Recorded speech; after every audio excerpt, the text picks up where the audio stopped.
안녕하세요. 오늘은 시편 23편으로 큐티하도록 하겠습니다. 말씀 키워드는 목자입니다. 먹자 아니고 목자입니다. 여호와는 나의 목자시니 내게 부족함이 없으리로다 라고 고백을 했던 청년이 있습니다. 그는 바로 다윗이죠. 다윗은 그 스펙을 보니 왕입니다. 한 나라의 왕으로서 부족할 게 무엇이 있겠습니까? 근데 왜 이런 고백을 했을까요?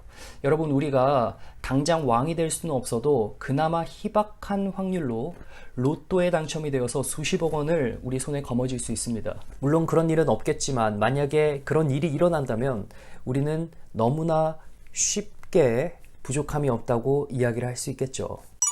다윗 같은 경우를 보세요. 그는 충분한 돈과 권력을 거머쥘 수 있어서 부족함이 없다고 말한 것이 아니에요. 다윗도 우리와 같은 사람이에요. 부족함이 있어요. 필요로 하는 것이 채워져야 한다고요. 그런데 그가 부족함이 없다라고 이야기할 수 있었던 이유는 무엇일까요? 단순히 우리가 필요한 것이 채워지면은 부족함이 없다 이런 것일까요? 아니요. 그보다 그 이상의 것이 있었다는 거예요. 그에게 정말 필요했던 것이 그에게 채워졌다는 것이죠. 그것이 무엇인지 한번 살펴보도록 하겠습니다. Are you ready? 여러분, 그 전에 다윗의 인생을 조금 살펴보도록 해요. 다윗은 어려서부터 청소년 시기에 무엇을 했습니까? 양떼 목장에서 양을 치면서 양똥을 치우고 살았습니다. 강도사님이 작년 8월 31일 이후부터 이 부족함을 느끼기 시작했습니다. 집에 일손이 부족해지기 시작해요. 왜냐? 저랑 같이 살았던 분가에서 집을 나갔습니다. 결혼을 했기 때문이죠. 그로부터 3달 뒤에 강도사님은 필요에 의해 이 강아지 자식인 건빵이를 데려옵니다. 그래서 그와 함께 동고동락을 하죠. 그런데 6달이 지난 지금 저는 참 고달픈 삶을 살고 있어요. 개똥 치고 삽니다.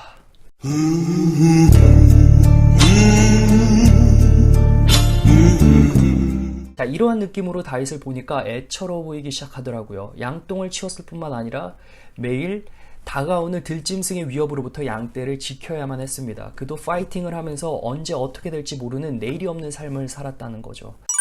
그런데 어느 날 블레셋과 이스라엘이 전쟁을 하고 있었습니다. 그때 블레셋 진영에 있었던 거장과 같은 골리앗이 나와서 하나님의 군대와 하나님의 이름을 모욕하고 있는 걸 듣습니다. 하나님을 섬겼던 다윗은 그것을 참지 못하고 칼과 방패도 없이 그냥 물맷돌만 들고 나아가서 어떻게 합니까? 하나님의 이름으로 나아갔죠. 그리고 골리앗을 쓰러뜨립니다. 다윗은 한 번에 유명해지기 시작해요. 그의 인기가 극에 달하자 이스라엘 왕이었던 사울이 그를 시기하기 시작합니다. 더군다나 다윗이 왕으로 차기 왕으로 지목이 되죠. 그로부터 다윗은 쫓기는 인생을 살아요. 그의 청년 인생 다 순삭되고 동굴로, 산으로, 사막지대로 자신의 생명이 언제 달아날지 모르는 위협 속에 있었다는 거예요. 다윗의 젊음과 청춘을 숨어 지내는데 거의 15년에서 20년 동안 보냈다는 사실이죠. 얼마나 애처롭고 고달프며 절망스러운 인생입니까? 왕이 되기 전까지는 다윗은 기본적인 의식주조차 해결하기 힘든 정말 부족함 투성이었던 사람이었다고요. 그러니 여호와는 나의 목자시니 내게 부족함이 없다는 표현은 그냥 거저 나온 표현이 아닌 거예요. 그의 고백은 삶의 치열한 현장 가운데서 나왔던 고백입니다. 우리 부모님이 삶의 현장에서 얼마나 치열하게 살고 계세요. 우리의 부족함과 필요를 채우시기 위해 자신들의 필요를 내려놓고 남의 주머니에서 돈 벌어오기 위해서 고생하십니다. 우리도 공부를 해주느냐 얼마나 고생을 많이 하십니까?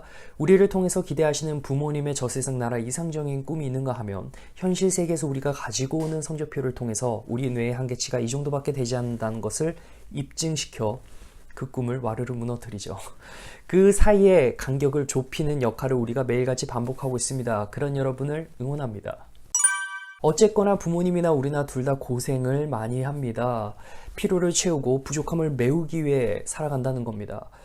그런가 하면은 동시적으로 우리는 부족함을 어느 정도 표출을 하고 살아가요. 그 부족함이 많아 과열되다 보면 결핍이 되고 어느 순간 그 필요에 집착하게 되는 우리의 모습을 볼 수 있어요. 그런데 한 가지 명확한 것은 우리가 다윗과 비교했을 때 더 잘 살았으면 살았지 우리가 부족함을 표현할 정도는 아니라는 거예요.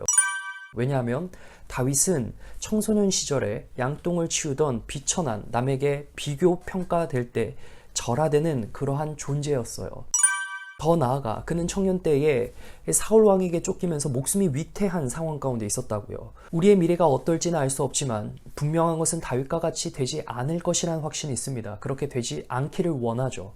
다윗은 15년에서 20여 년가량 사울에게 쫓기며 자신의 생명이 위태로운 가운데 놓여 있었습니다. 우리는 부족함을 느끼면서 우리의 필요를 채우려고 노력을 합니다. 그러면서 부족한 것이 이거다, 필요한 것이 이거다 라고 불만을 쏟아내기 일쑤죠. 그러나 다윗은 그렇지 않았습니다.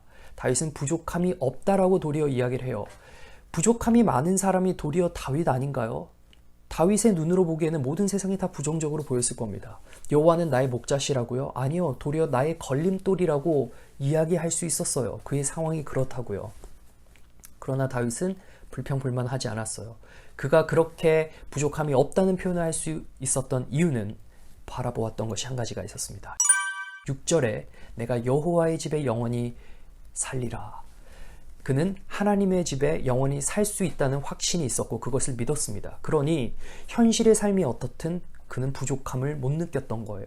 그러나 여전히 우리는 남과 비교하면서 내 자신이 부족하다는 걸 느끼고 결핍에 빠져요.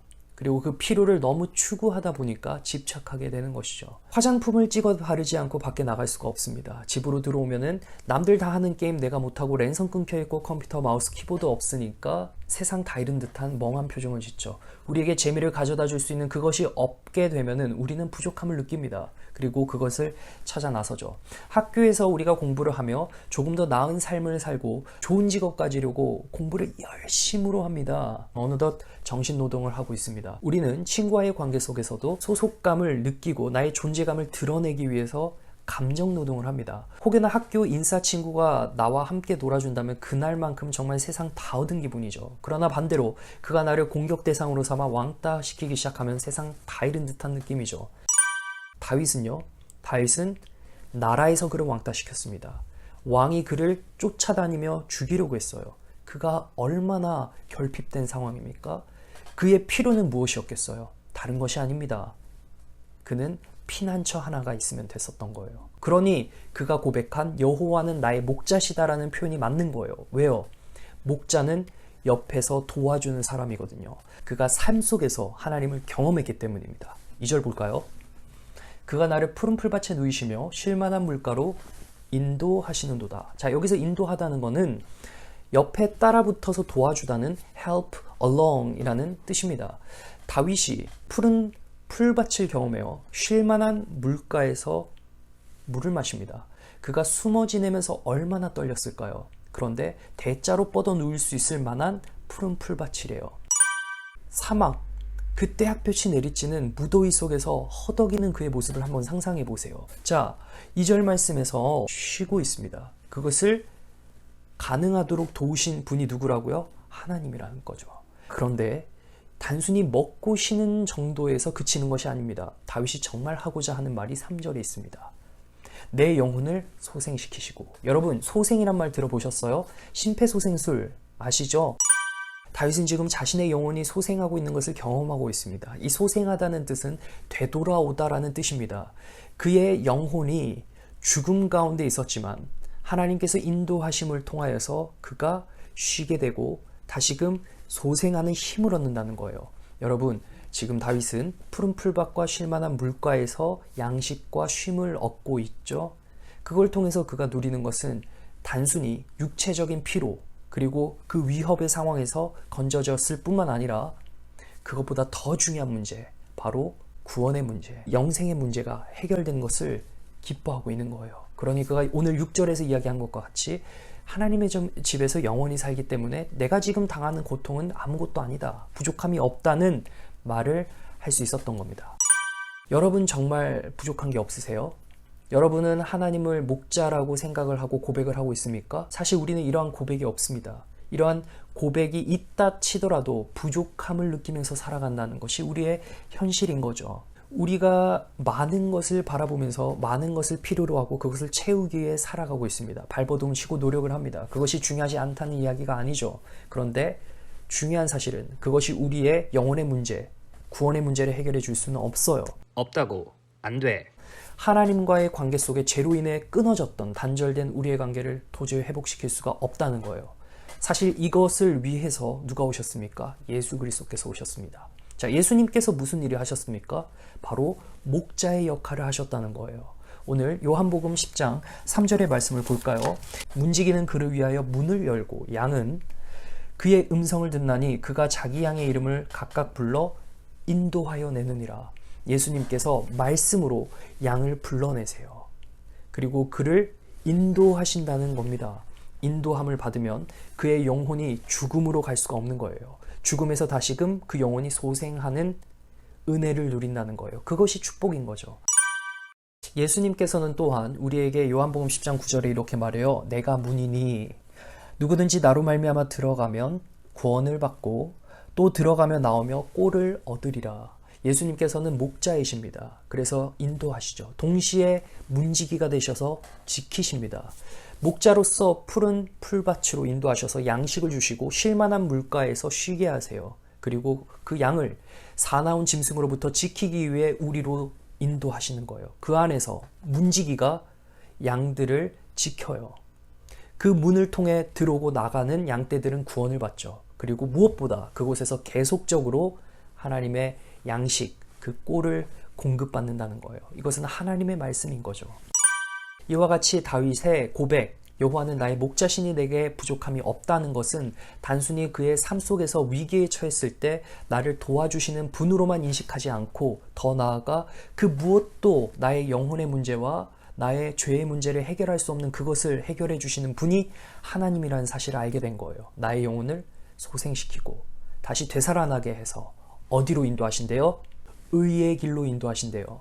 의로운 길. 하나님께서는 거룩하신 분이기 때문에 우리를 거룩한 길로 인도하세요. 거룩한 길로 인도하시기 위해서 우리의 영혼이 먼저 소생되어야지만이 그 길로 당당하게 나아갈 수 있다는 말이죠. 여러분, 우리가 다윗과 비교했을 때 정말 우리 부족해요? 부족함이 많습니까? 죽을 것만 같은 그 상황 속에 있었던 다윗의 입에서 튀어나온 말이 뭡니까? 나는 부족함이 없다라는 거예요.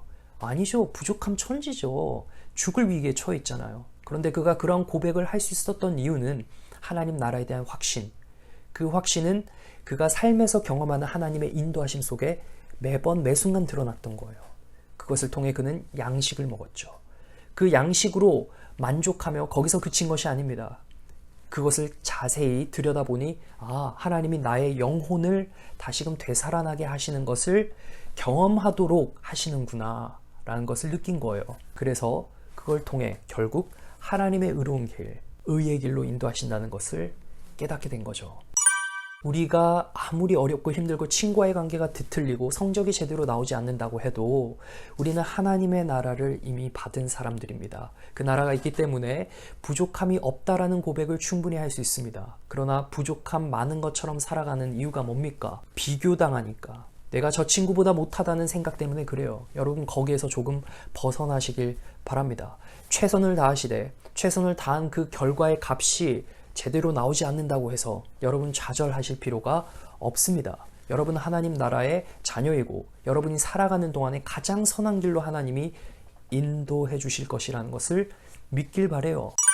순간 피로가 채워지고 그 부족함이 해결된다고 하더라도 그것은 우리의 영혼의 문제, 죄의 문제, 구원의 문제를 해결해 줄 수가 없습니다. 예수 그리스도의 음성을 듣고 그분이 우리의 목자 되실 뿐만 아니라 문지기가 되셔서 어디에서나 우리를 보호하시고 피난처가 되어주신다는 사실을 믿으시길 바라요. 그분이 음성으로서 말씀으로서 여러분에게 양식을 공급하십니다. 그 양식만이 우리의 영혼을 되살아나게 할 수 있다는 것이죠.